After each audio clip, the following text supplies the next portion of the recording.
ఈరోజు నేను చేసే పద్ధతిలోని మీకు లస్సీ చేసి చూపిస్తానండి.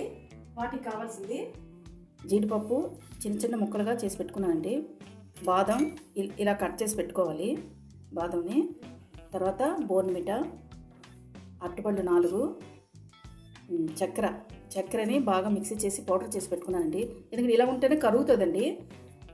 తర్వాత పెరుగు ఇవన్నీ కొంచెం మిక్సీ కొట్టుకోవాలండి. తర్వాత